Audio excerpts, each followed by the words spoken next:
저는 예비 대학생이에요. 강의 중에 복도 끝에서 끝을 막 뛰어다니던 것도 추억이라고 말씀해 주셨는데 지금 생각해보면 그 말이 진리였어요. 왜 더 많은 추억을 못 만들었을까 하는 후회가 막 쓰나미처럼 밀려오고 있답니다.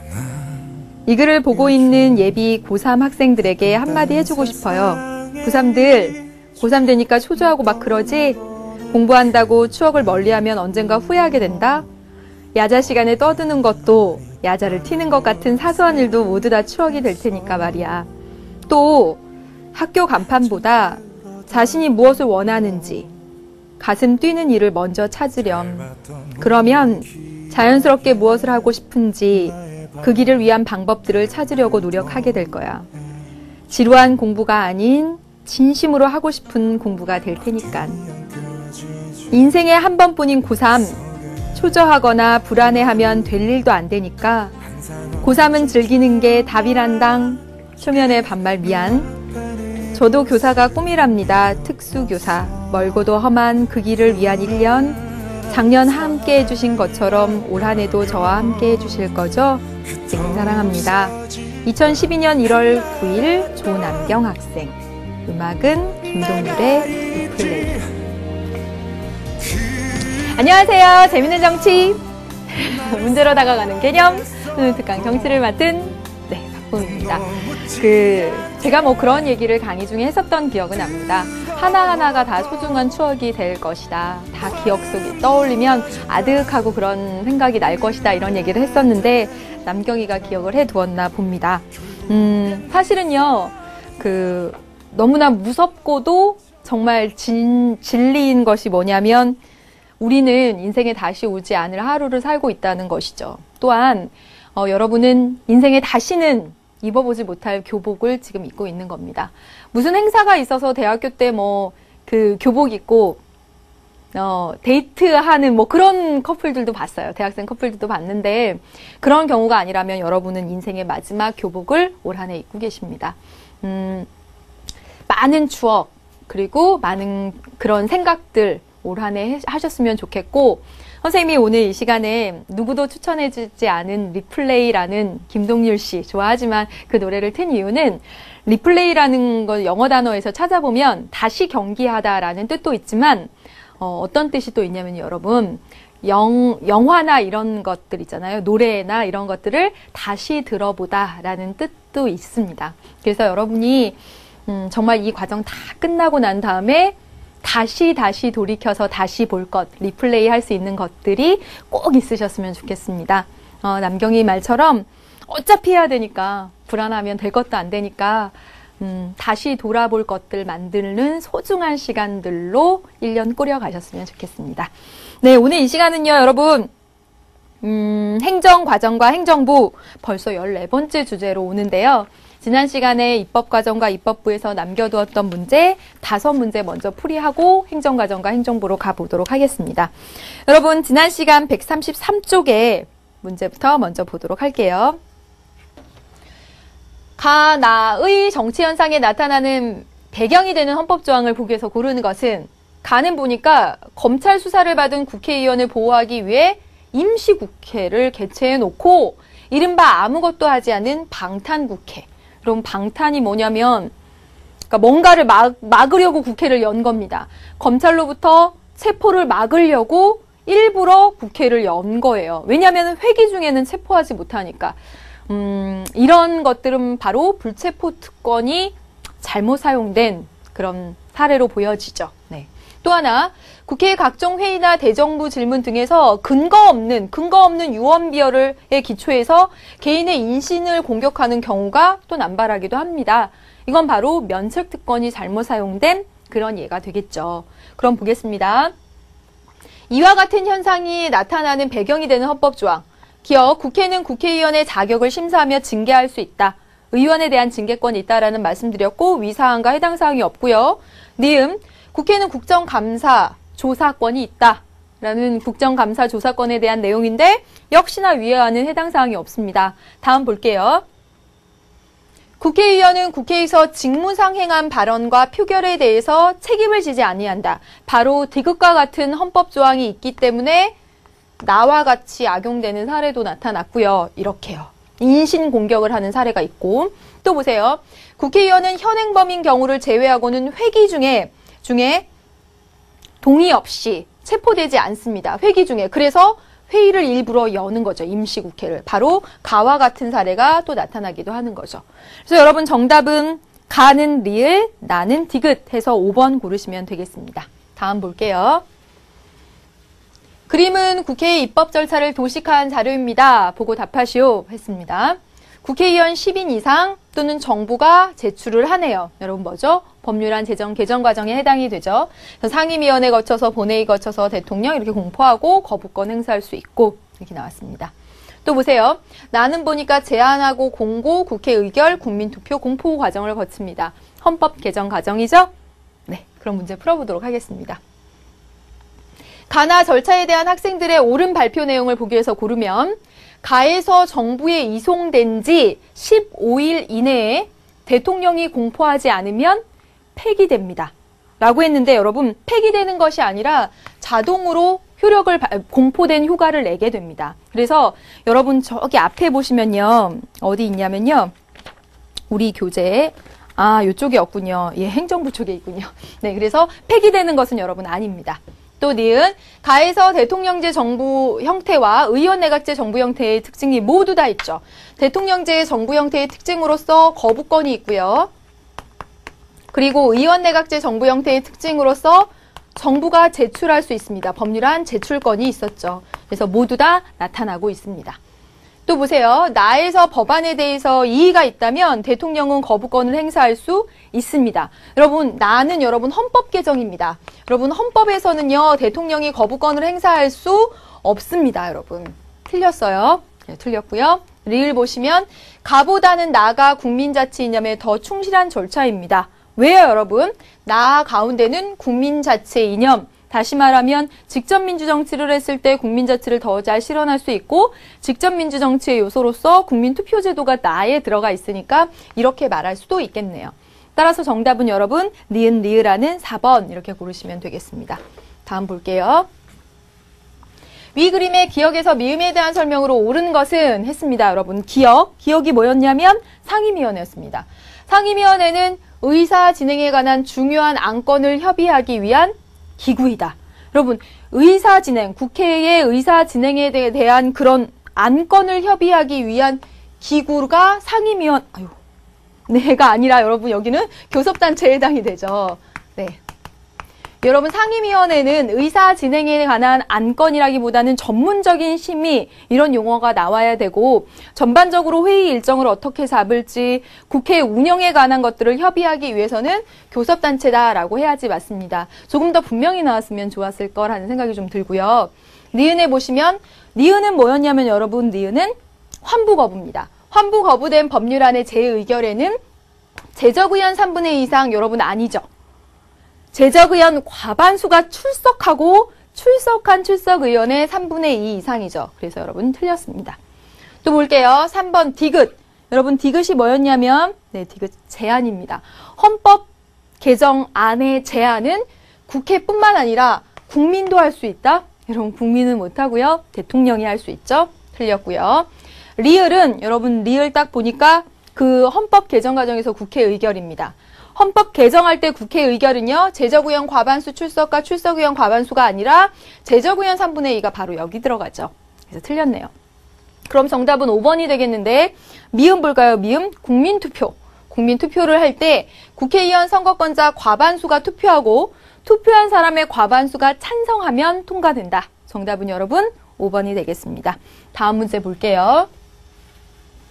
다음 사례에 대한 옳은 분석을 보기 위해서 고른 것은 과거 노사정위원회, 여러분 노사정위원회가 뭐냐면 노동자, 사용자, 사장님들 그리고 정부가 같이 모여서 협의하는 협의체입니다.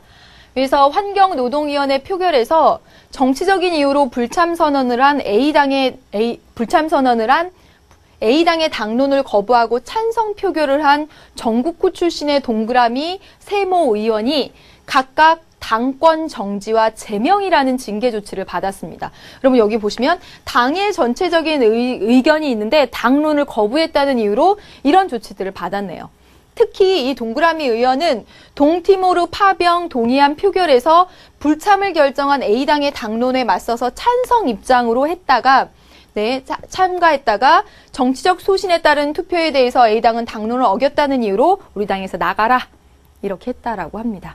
여러분, 당론을 어겼다는 이유로 출당되거나 제명되거나 하는 사례들을 보여주고 있습니다. 그럼 볼게요. 기억.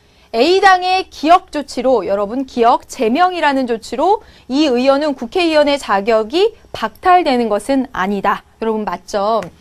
지금 이 정당에서 제명을 한 것이지 국회의원의 지위 자체를 박탈한 것은 아닙니다. 그래서 맞는 내용에 해당이 되고요. 니은. 국회 본회의에서 니은은 동티모르 파병 동의안은 국회 제적의원 과반수의 찬성으로 의결된다. 여러분, 일반적인 국회의 의사결정은 제적의원 과반수의 출석과 출석의원 과반수의 찬성으로 이루어지죠. 따라서 틀렸습니다. 다음으로 넘겨볼게요. 디귿 여러분, 이 동그라미 의원은 소수 대표제로 당선되었을 것이다. 여러분, 동그라미 의원은 전국구 출신이라고 나왔습니다. 전국구 출신 비례대표제죠. 그럼 비례대표제로 나온 것이지 소수대표제 아니죠. 우리나라는 비례대표제 하고 있습니다. 따라서 틀렸겠고요. 리을 보시면 이 교차투표는 국회의원의 정치적 소신에 따른 투표를 보장하는 것이다. 맞는 내용이 되죠. 교차투표라고 하는 것은 당론의 여부와 상관없이 자신이 국익을 위한 판단 또는 자신을 뽑아준 유권자에 대한 그런 소신 있는 결정을 할 수 있도록 하는 제도적인 장치다라고 볼 수가 있죠. 따라서 여러분 정답은 기억 리을해서 2번 고르시면 되겠습니다. 다음 볼게요. 그림의 수업에서 학생의 발표 내용으로 적절하지 않은 것은 했습니다. 기억. 복지에 대한 국민의 요구에 부응하기 위해서 국가의 기능과 입법의 대상이 날로 확대되면서 입법 과정이 의회에 의해서 주도되지 않고 행정부에 의해서 주도되는 현상. 오늘 이 시간에 다시 한번 설명을 드릴 거예요. 행정부 하면서. 그럼 볼게요. 이 학생의 발표 내용, 기억 현상에 대해서 발표해 봅시다. 여기 내용에 해당되지 않는 것 찾아보도록 하겠습니다. 의회주의의 위기에 대한 그런 내용이죠. 의회에 의해서 입법 과정이 주도되지 않고 행정부에 의해서 주도되는 바로 이 현상. 1번 여러분 맞는 내용이 되죠. 또 행정국가화 현상과 밀접한 관련이 있습니다. 이거 두 개 연관지어서 조금 이따가 보도록 하겠습니다. 또 바로 이 현상은 행정관료의 전문성을 강화하면 됩니다. 해결이 됩니다.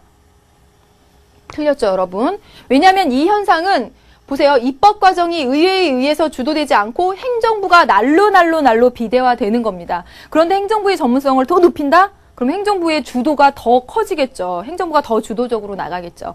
의회, 국회의원들의 전문성을 높여야 되는 것이 대안이 될 수가 있습니다. 따라서 틀렸고요. 국회의원의 입법 활동에 대한 지원을 강화합니다. 의회에 의해서 주도할 수 있도록. 또 직능대표의 의회 진출을 제도화하는 것도 도움이 되겠죠. 왜냐하면 전문성을 높여주니까. 따라서 정답은 3번 이렇게 고르시면 되겠습니다. 네, 여기까지 이렇게 해봤고요. 이제 우리 교재 136쪽으로 넘깁니다. 136쪽으로 넘겨서 행정과정과 행정부 이렇게 나왔는데요. 역시 행정과정과 행정부 역시 세 판으로 정리를 해보도록 하겠습니다. 그래서 첫 번째는 행정부의 구성에 대해서, 두 번째는 대통령의 권한에 대해서, 세 번째는 이 행정국가화 현상과 의회주의의 위기, 그래서 행정부를 어떻게 통제해야 될지 이 바로 세 가지입니다. 지금 방금 말씀드렸어요. 먼저 볼 것은 행정부의 구성에 대해서 먼저 살펴보도록 하겠습니다. 네, 세 판으로 정리를 이제 해나갈게요. 지금 우리는 14번째 주제 행정과정과 행정부입니다. 행정과정과 행정부. 먼저 첫 번째로 살펴볼 것이 무엇이냐면 바로 행정부의 구성에 대해서 먼저 보도록 할게요. 행정부의 가장 위에 우두머리 바로 대통령이죠. 대통령입니다. 그리고 행정부의 여러분 2인자가 국무총리입니다. 그리고요 여러분 행정각부에 장관들이 있습니다. 네, 보세요. 이게 이게 행정부의 가장 대표적인 구성인데 여러분 행정부의 이 구성원들이 이렇게 다 같이 모여서 회의를 하게 됩니다. 나라의 업무에 대한 중요한 사안들에 대해서. 그것을 뭐라고 하냐면 국무회의라고 하죠. 국무회의에서 대통령, 국무총리 이 각부 장관의 명칭이 달라집니다. 어떻게 부르냐면 이 국무회의에서 이 대통령은 국무회의의 의장이 되죠. 1인자니까. 그리고 국무총리는 부의장이 됩니다. 그렇죠? 그리고 행정각부의 장관은 이 국무회의의 국무위원들이 됩니다. 따라서 행정각부의 장관과 국무위원과 같다라고 보아도 크게 틀리지는 않습니다. 물론 세부적으로 들어가면 좀 달리 얘기가 돼야 되는데 이제 하나씩 좀 더 얘기를 해볼게요. 보시면 일단 국무위원과 행정각부의 장관은 어떻게 다르냐면 바로 이것과 똑같습니다. 여러분 어려워하실 필요 없이 먼저 여기 아래부터 말씀을 드리면 보세요. 여러분 반 반장이 교실에 있을 때는 그 교실에서 대표로서 활동을 하죠. 그래서 우리 반의 중요한 일들에 대해서 앞장서서 해결하고 대표로서 활동을 합니다. 마찬가지로 행정각부의 장관이 각각의 부서에 있을 때는 그 각각의 부서의 일을 대표합니다. 내가 행정안전자치부 장관이면 행정안전자치부 그 일을 내가 대표하죠. 내가 바로 3학년 4반의 반장이듯이. 다시 말하면 행정각부의 장관으로 있을 때는 그들이 담당한 소관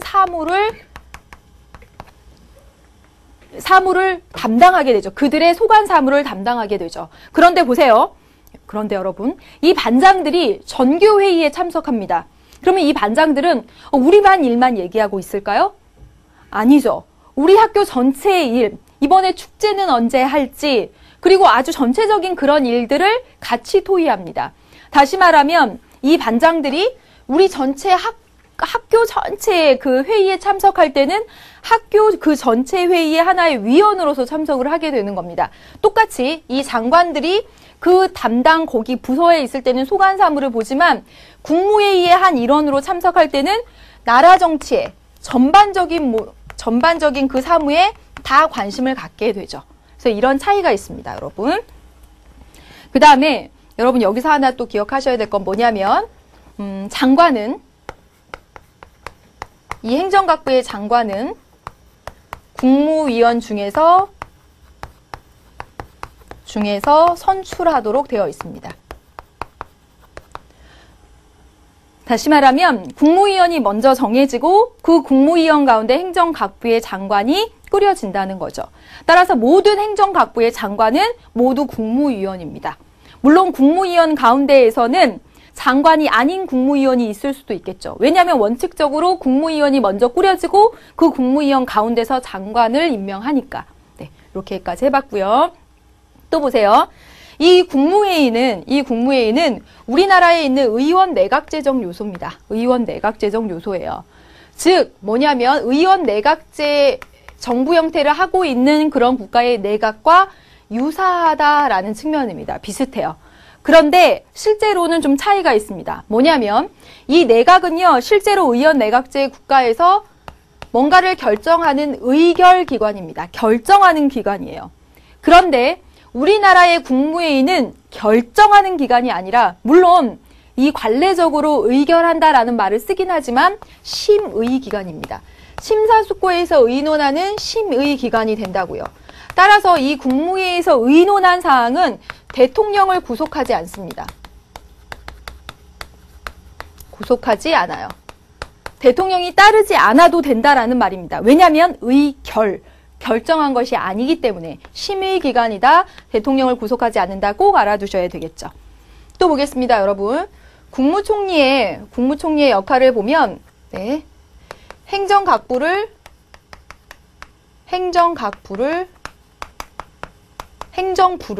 행정부를 통할합니다. 네. 이게 뭐냐면 붙여서 쓸게요.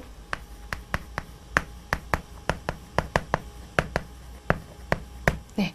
통할의 뜻은 뭐냐면 모두 거느려서 관할한다, 다스린다라는 뜻이에요. 그래서 통할권은 국무총리가 가지고 있다. 또 행정각부의 장관에 대한 임명제청권. 그 사람 그쪽 장관에 앉혀주세요라고 제안하고 요청할 수 있는 권리. 그리고 해임 건의권도 있습니다. 해임을 저 사람 저 자리에서 좀 잘라야 되겠는데요. 그런 권리도 있고요. 2인자로서. 또 하나 보면 뭐 있냐면 총리의 명령을 내립니다. 총리령. 네. 여기까지 봤고요. 또 하나 아주 중요하게 얘기되어질 것이 뭐냐면 대통령 직속 기관으로서 바로 감사원입니다. 감사원이에요. 감사원을 얘기를 해보면 감사원은 대통령의 직속 기관입니다. 대통령 직속. 따라서 대통령으로부터 화살표가 나와요. 이렇게 선이 나옵니다. 대통령 직속 기관이지만 직무는 독립되어 있습니다. 여러분 여기 감사원장은요. 감사원의 감사원장은 국회가 동의를 해주고 동의해서 대통령이 임명하죠. 대통령이 임명합니다. 이렇게 쓸게요. 네. 여러분 이 감사원이 하는 역할 세 가지를 꼭 기억하고 계셔야 될 것 같아요. 첫 번째, 정부의 세입, 조세 수입, 정부의 지출, 조세 지출.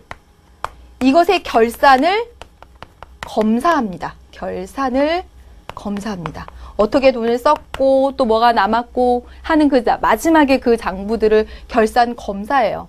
네, 검사를 여기에서 합니다.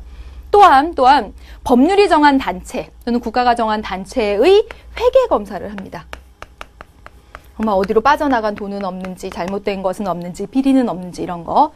또 공직자의 직무를 감찰합니다. 암행어사처럼. 네, 이렇게요. 그래서 여러분 이 세입세출의 결산 검사, 회계 검사, 직무 감찰, 감사원에 관한 역할에 해당된다. 여기까지입니다. 여러분 행정부의 구성 보세요. 대통령, 국무총리, 국무위원으로 국무회의가 꾸려지고요. 이 국무회의 성격은 심의기관입니다. 그리고 모든 장관은 국무위원이 되고요. 국무위원 가운데서 장관이 임명됩니다. 국무위원일 때와 장관일 때 담당하는 사무가 다릅니다. 국무총리의 권한받고요. 대통령 직속기관으로서 감사원이 있습니다. 되셨죠? 이제 두 번째입니다. 두 번째 뭐냐면 대통령의 권한입니다. 보겠습니다, 여러분. 조금 이따가 다시 볼 테니까요. 우리 교재 통해서 또 다시 한번 확인하겠습니다. 우리나라 대통령제의 대통령은 행정부 수반이면서 행정부의 수반이면서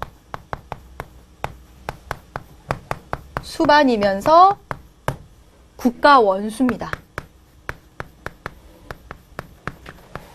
이게 무슨 말이냐면 대통령은 입법부, 사법부, 행정부 가운데서 행정부라는 그 반의 우두머리면서 다시 말하면 이 행정부 수반은 입법부와 사법부에 대응하는 지위입니다. 행정부, 입법부라는 반의 반장이 누구고 사법부라는 반의 반장이 누구면 나는 대통령은 행정부라는 그 반의 반장이라는 거예요. 그 행정부라는 반의 반장으로서의 지위를 갖고 동시에 대통령은 이 대한민국이라는 나라 전체의 어른, 대한민국이라는 나라 전체의 으뜸인 우두머리로서의 지위를 또 갖습니다. 그래서 여러분 행정부 수반으로서 가지는 권위는 행정부 내에서 그 사장님으로서 반장으로서 행해질 수 있는, 다시 말하면 뭐 대통령령을 발표한다던가 대통령령, 또는 행정부를 지휘 감독한다던가 지휘 감독, 또 공무원을 임면한다던가. 왜냐하면 공무원도 행정부라는 거기에 소속된 사원들이니까.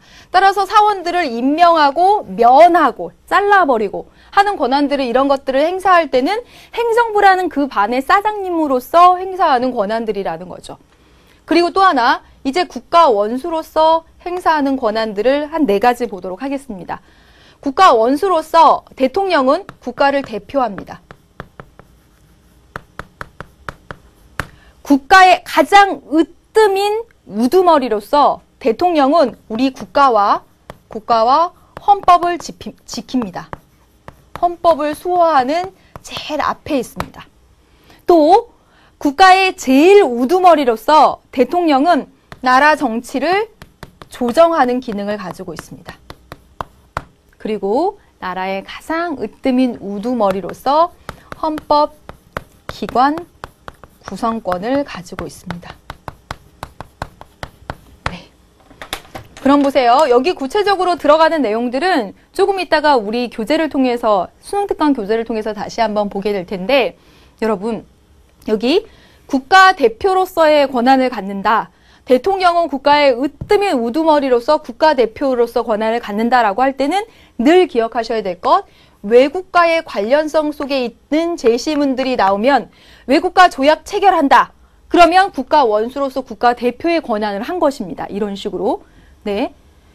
외국과의 관련된 얘기들이 나오면 국가의 원수로서 국가대표 권한을 한 겁니다. 또 국가 헌법을 수호한다. 여러분, 국가를 지켜야 되고 헌법을 지켜야 된다라는 말은 국가가 지금 안정적인 상태가 아니라 긴급한 사태입니다. 따라서 긴급 명령권을 했다. 계엄을 선포했다. 이런 것들은 다 국가 헌법 수호권을 행사한 겁니다. 국가 원수로서. 또 보세요. 국정조정권은 뭐냐면 이 국가 원수로서 대통령은 입법부, 사법부 그 위에 있는 어른인 거예요. 어른으로서 나라 정치를 조정합니다. 따라서 입법부가 원래 하는 일들 또는 사법부 관할인 일들을 대통령이 뭔가 관여하고 있는 모양새라면 그것은 바로 국정조정권에 해당이 된다라는 거죠. 또 헌법기관 구성권은 뭐 어렵지 않죠? 임명, 헌법재판소장 뭐 임명 뭐 이런 거 있잖아요. 재판관 임명 뭐 이런 거, 그런 내용들, 대법관 임명 이런 것이 헌법기관 구성권에 해당이 됩니다. 구체적인 사례는 빔 자료 통해서 또 볼게요, 여러분. 네. 그렇다면 자 보세요. 이 대통령은 정말 막강한 권한을 가지고 있습니다. 행정부라는 이 반의 으뜸인 동시에 우리나라 전체의 으뜸으로서 정말 막강한 권한들을 가지고 있어요. 따라서 이 대통령의 권한 행사의 신중성 이런 것들을 위해서 다음과 같은 제도적인 장치들이 필요합니다. 뭐냐면 대통령이 권한을 행사할 때는 반드시 문서로서 남긴다. 문서주의. 문서로서 남기면 이게 증거가 되니까 책임성을 높여줄 수가 있죠. 그렇죠? 문서주의. 또 책임성을 높이게 하기 위해서 부서제도. 부서가 뭐냐면 부자가 부반장 할 때 그 부자입니다. 부반장, 그 다음 2인자, 즉 부가적으로 그 다음 사람들이 같이 서명하는 것. 국무총리, 장관들이 같이 서명하도록 합니다. 어떤 중요한 사항들에 대해서 책임성을 높이게 하기 위해서, 신중하게 하기 위해서. 또 볼게요. 네. 또 뭐 있냐면 국회의 동의 또는 승인 또는 자문기구의 자문 등을 얻도록 하고 있죠. 그래서 헌법에 자문기구가 다 나와 있습니다. 그래서 국회의 동의, 승인, 자문기구의 자문을 얻도록. 또 대통령이 권한을 행사할 때는 국무회의의 심의를 거치는 경우가 많이 있습니다. 국무회의. 국무회의의 이 심의 결과는 대통령을 구속하진 않지만 여러분, 대통령이 독자적으로 혼자 결정하는 것보다 정말 여러 사람들의 의견을 같이 들어보면서 결정하고 권한을 행사하는 것이 보다 바람직하겠죠. 따라서 보시면 문서주의, 부서, 동의, 승인, 국무회의 심의 같은 것은 대통령의 권한 행사를 아주 신중히 하기 위한 제도적인 장치들이다. 이렇게 볼 수가 있습니다. 여러분 지금까지 보면 행정부의 구성, 여기 여러분 이렇게 보세요. 그러면서 감사원까지 왔습니다. 그리고 여러분 여기 지금 보시면 대통령의 권한은 행정부 수반 국가 원수로서 있는데 이 권한 행사의 신중성을 위해서 다음과 같은 제도들이 있다라는 것, 여기 이거 별표입니다. 이제 마지막으로 하나 남았습니다. 뭐냐면 행정부에 대한 통제입니다. 하나만 더 볼게요. 행정부 통제입니다.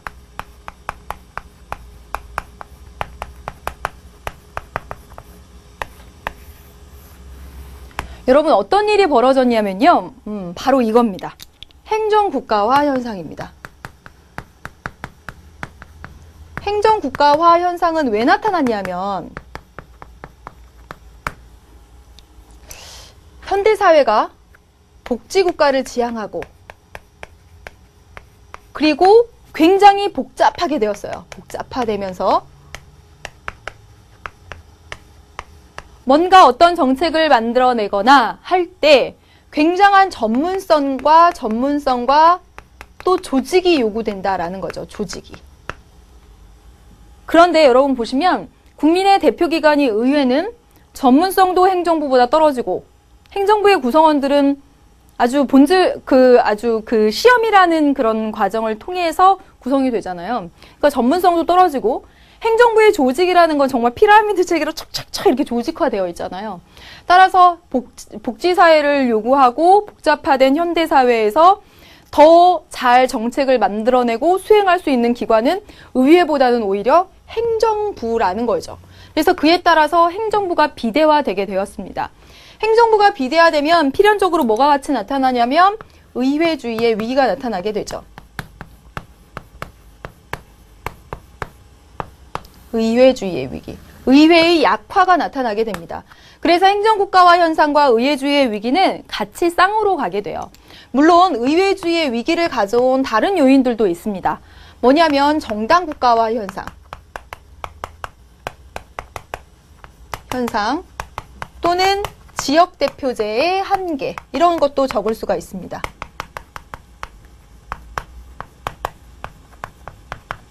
여러분 정당국가화 현상이다 라고 하는 것은 뭐냐면 이 우리의 대표들, 우리의 국회의원들이 국민의 대표로서 열심히 봉사하려는 것이 아니라 정당의 한 구성원으로서 그 정당의 수뇌부에 아주 잘 보이려고 하는 그런 현상입니다. 보세요.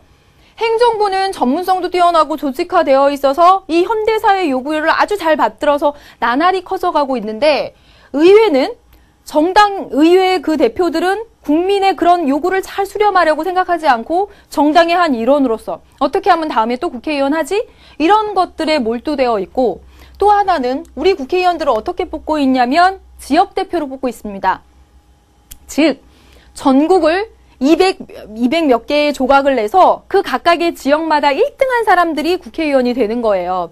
이른바 꼭 그렇지는 않지만 인기투표처럼 되는 거죠. 그래서 이 국회의원들의 전문성을 행정부보다 보장하기가 좀 더 어려워졌다라는 겁니다. 그래서 의회주의의 위기는 바로 행정국가화 현상을 비롯하여 정당국가화 현상, 또 지역 단위로 국회의원을 뽑음으로써 그들의 전문성이 떨어지는 그런 문제들로 인해서 의회주의의 위기가 나타나게 되었다라는 거죠. 그렇기 때문에 이 의회주의의 위기를 해결하는 방법은 첫 번째는 전문성을 높이는 것입니다. 무엇보다도. 이 정당국가화 현상이나 지역대표제의 한계나 모두 다 전문성이 낮은 거죠. 행정부에 비해서 전문성이 낮다라는 사실. 또 이 국회의원들이 정말 정당에 충성하고 정당이 어떻게 잘 보이고 그런 것이 아니라 정말 소신껏 국익을 위해서 국민을 위해서 발언할 수 있어야 하고 활동할 수 있어야 하잖아요. 따라서 이 당내 정당 내에 민주주의가 확립되어야 합니다.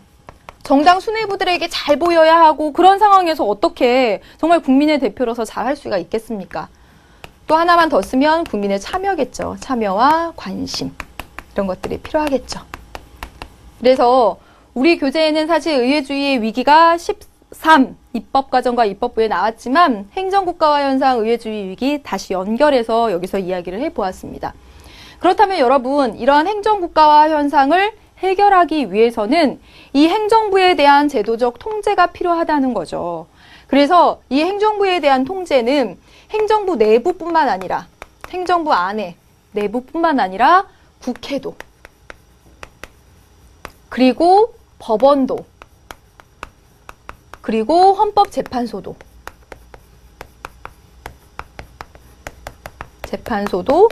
그리고 국민도 할 수 있어야죠.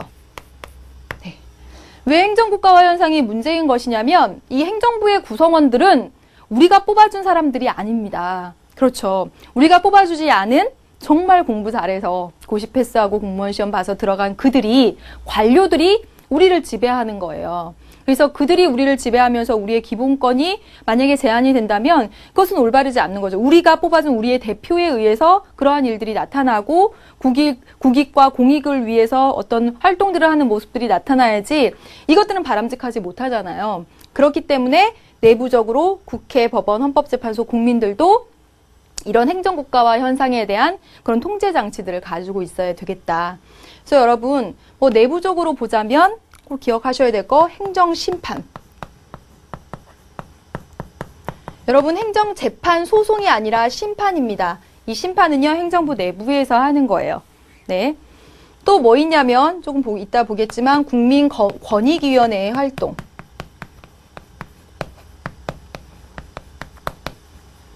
또 여러분, 감사원 방금 보셨죠? 감사원의 활동. 이런 것도 다 내부적인 통제 장치라고 볼 수 있습니다. 하나 더 쓰면요. 이 직업공무원제도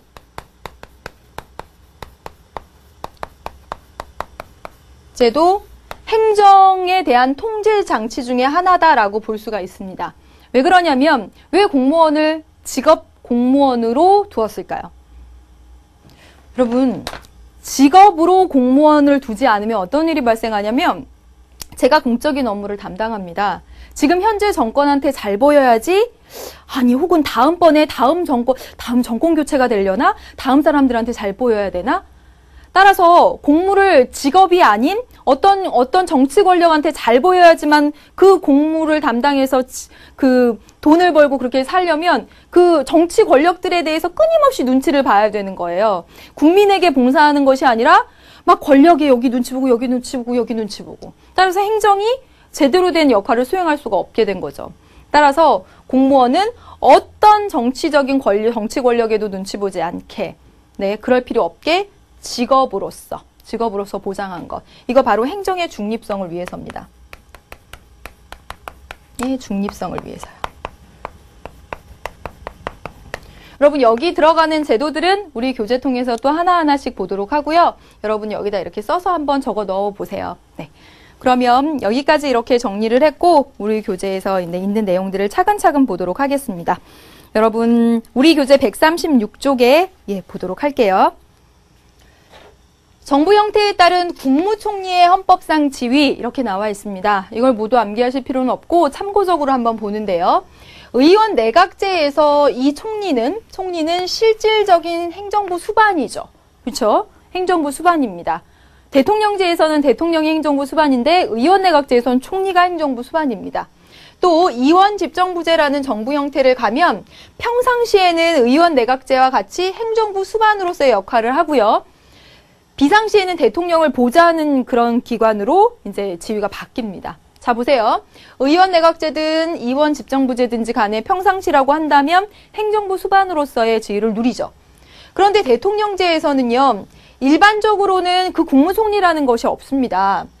뭐냐면 부통령을 두게 되어 있고요. 전형적인 대통령제 미국을 보면 부통령을 두게 되어 있고 대통령을 보좌하는 기관으로서 국무장관을 둡니다. 국무장관. 그래서 이 국무장관은요, 장관 중에서도 제일 좀 장관의 서열이 있진 않겠지만 제일 높은 장관이라고 보여져요. 네. 그래서 그 영어로 할 때 Secretary of State, 그러니까 국가 전체의 장관 이렇게 쓰거든요. 그래서 국가 전체의 장관. 그래서 장관 중에서 가장 높은.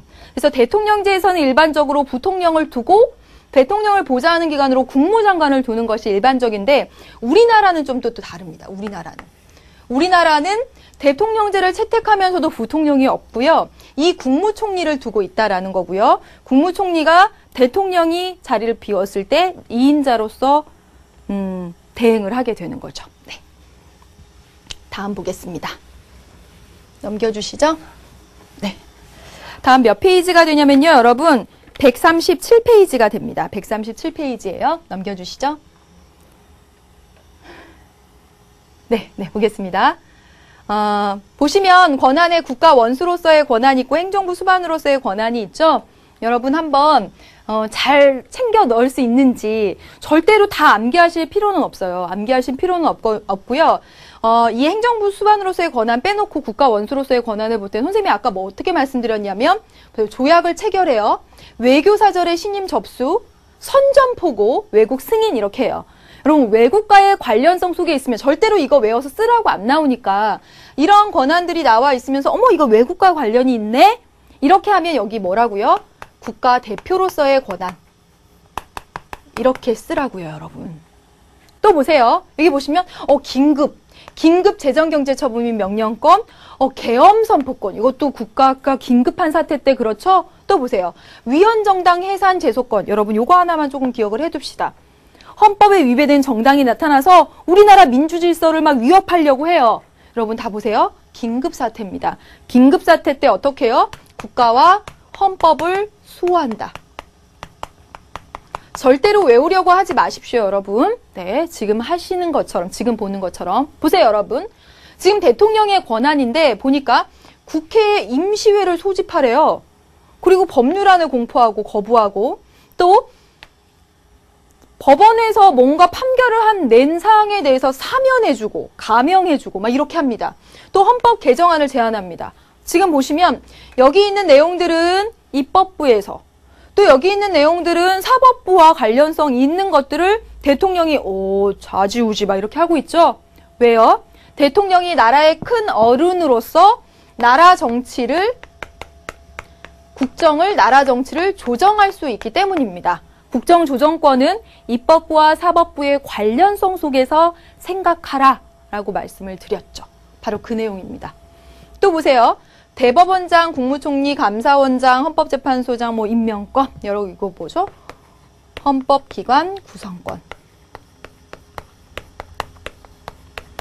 선생님이 분명히 말씀드렸어요. 외국과 관련성 속에서 긴급하냐 아니면 입법부와 사법부와의 관련성이 있느냐를 통해서 이렇게 집어넣으시면 되고요. 억지로 암기 안 하는 겁니다.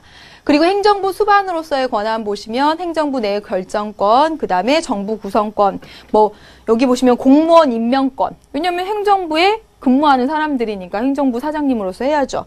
근데 여러분 이 국군 통수권에 대해서는 사실 좀 이견들이 있습니다. 학자들마다 이 국군 통수권은 국가 원수로서의 권한에 들어간다. 또는 행정부 수반으로서의 권한이다. 이런 이견들이 있는데 우리 현재 교재에서는 우리 교과서에서는 고등학교 교육과정에서는 바로 여기에다 넣어 두었습니다.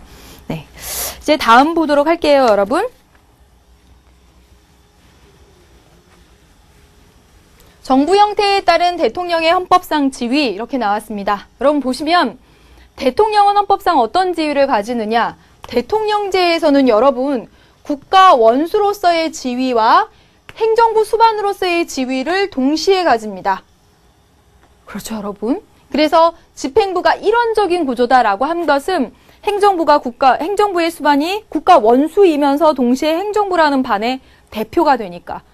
그래서 우리나라 지금 대통령이 권한할 때도 국가 원수로서의 권한 4가지, 행정부 수반으로서의 권한 이렇게까지 살펴보았죠. 그런데 보세요. 의원 내각제입니다. 여러분, 의원 내각제는 집행부가 이원적인 구조다라고 했습니다. 다시 말하면 국가 원수와 행정부 수반이 분리되어 있다라는 얘기예요. 보통 보면 어떠냐면요. 보통 보면 국가 원수, 행정부 수반. 의원 내각제에서는 어떻게 되냐면요. 국가 원수는 왕이 합니다. 왕이 하고 행정부 수반은 총리가 돼요. 행정부 수반은 총리가 맡는 것이 일반적입니다. 영국도 그렇고요. 일본도 그렇습니다. 그런데 여러분 왕이 없는 나라에서도 의원 내각제를 하는 나라들이 있어요. 그런 나라들은 보세요. 수반은 총리 맞습니다. 그런데 국가 원수로서 누가 있냐면 대통령이 있는 거죠. 따라서 대통령이라는 말이 나오면 무조건 대통령제 이렇게 풀어버리면 절대로 안 됩니다. 왜냐하면 의원 내각제에서 왕이 없는 나라, 예를 들어서 독일과 같은 경우에는 총리가 실질적인 행정부 수반의 역할을 담당하고 의회에서 뽑은 대통령이 국가 원수로서의 역할을 담당하고 이게 이렇게 나눠져 있는 의원 내각제는 이원적 구조다라고 이야기를 합니다. 또 보세요. 이원 집정부제, 대통령은 국민의 직접 선거에 의해서 선출되며 실질적인 권한을 소유하고 국가 위기 시 합법적인 독재를 인정, 행정권은 수상에게 들어간다. 이원 집정부제를 보면 여기서 대통령은 의원 내각제에서 대통령처럼 아주 상직적인 국가 원수로 머물지는 않습니다. 직접 선거에 의해서 선출된 실질적인 권한을 가지고 있으면서 동시에 행정권은 그러면서 이원이니까 행정권은 수상에게, 국내 정치는 수상에게 가 있는 것이죠. 그럼 각각 보시면 대통령의 역할, 지위가 좀 다르다라는 것을 확인할 수가 있습니다. 또 이제 다음 볼게요. 마지막입니다. 넘겨주세요. 네. 보세요. 이제 여러분 마지막 볼게요. 행정에 따른 민주적 통제 내용입니다. 여러분 행정국가화 현상 등등으로 말미암아서 행정부는 우리 국민이 뽑은 그런 대표기관이 아닙니다. 따라서 각각의 기관 또는 행정부 내부의 통제 장치들이 필요하다라고 말씀을 드렸고, 감사원, 행정심판, 국민권익위원회 활동 등등은 행정부, 그렇죠, 내부의 통제 장치입니다. 그 다음에 보세요. 입법을 통해서 정부를 조직하고 권한을 제한하며, 보세요. 행정부가 돈을 쓰는 것을 심의합니다. 이렇게 돈 많이 쓸 거야? 안 돼. 수정하고 막 조정하고 합니다. 또 국무총리이 국무위원회에 대해서 해임을 건의합니다. 탄핵 소추할 수 있고요. 국정감사, 국정조사 등등 할 수 있고 각종 동의권을 행사합니다. 여러분 어디서 하는 거죠? 그렇죠. 국회에서 하는 통제 장치입니다. 국회가 바로 예산안 심의, 해임 건의, 탄핵 소추 등을 통해서 행정부를 막 견제하는 거죠. 통제하는 거죠. 그 다음에 보세요. 명령, 규칙, 처분, 심사권, 행정부 니네가 내린 이런 명령, 규칙, 처분 등이 법률이나 헌법에 위배되는지 위배되지 않는지 한번 보겠다. 어디가? 법원이. 그래서 여러분 법원의 명령, 규칙, 처분, 심사권, 그리고 행정, 여기 소송입니다. 여기 심판이죠. 심판은 행정부 내부의 통제장치고요. 소송은 법원의 통제장치입니다.